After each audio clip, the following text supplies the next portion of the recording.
Inside stories about how I go about my days. The bridge was blocked. I think I know why.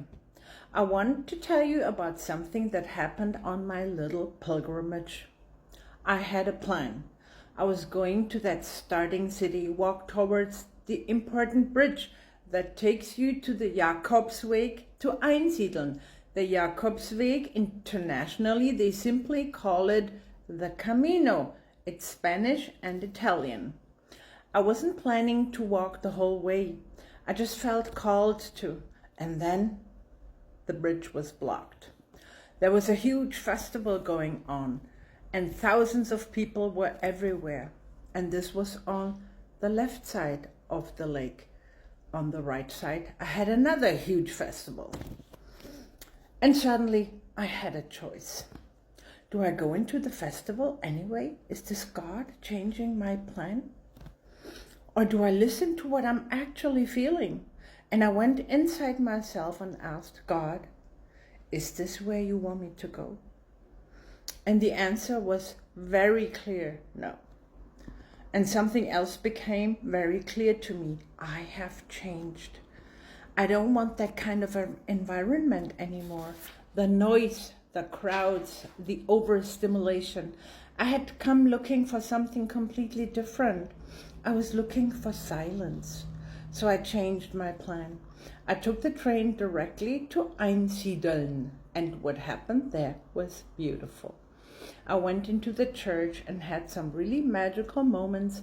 I lit a candle for world peace. I wrote my wish for world peace into the church book. And then, when I went outside, I unexpectedly found a wish tree. I was walking around there. There was a little form where you could write down your wishes and put them into a box, so I did. I wrote wishes for the world and I wrote wishes for myself. In the form, they ask you to fill in your coordinates, so I did, because who knows who's going to answer me surprisingly in the future, right? I left this open for a surprise. And then I left them there, and I thought about something. A few days before this, I had seen the word newness somewhere, which is highly resonating with me. And I had wondered, what could that possibly mean? But now I think I understand. Newness does not always mean something new is coming. Sometimes it means you are becoming someone new. You are someone new. You realize that something you once wanted doesn't feel right anymore.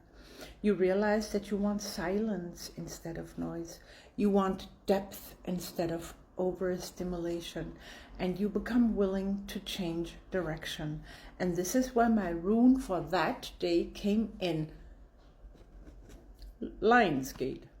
Raido. Raido is about journeys, movement, direction, and the path. And suddenly it made perfect sense. Because the lesson wasn't follow your original plan. It was when the path changes, change with it. Sometimes we think an obstacle means we're being stopped, but maybe we're being redirected. And I'm not saying every blocked bridge is a cosmic message. Sometimes a blocked bridge is just a blocked bridge. But what matters is what you do next. I could have forced myself into that festival. Instead, I listened to myself. I changed direction. And I found exactly what I had been looking for. Silence. A sacred space, a candle, a wish for the world, a wish for myself, and a completely unexpected wish tree. So maybe you don't need the whole map either. Maybe you don't need to know exactly where your journey is going. Maybe you only need to listen for the next step. And when the road closes, don't assume the journey is over. Maybe you're simply being shown another way. And this is my inspiration for you today, Sunday, August 9th. My name is Tara.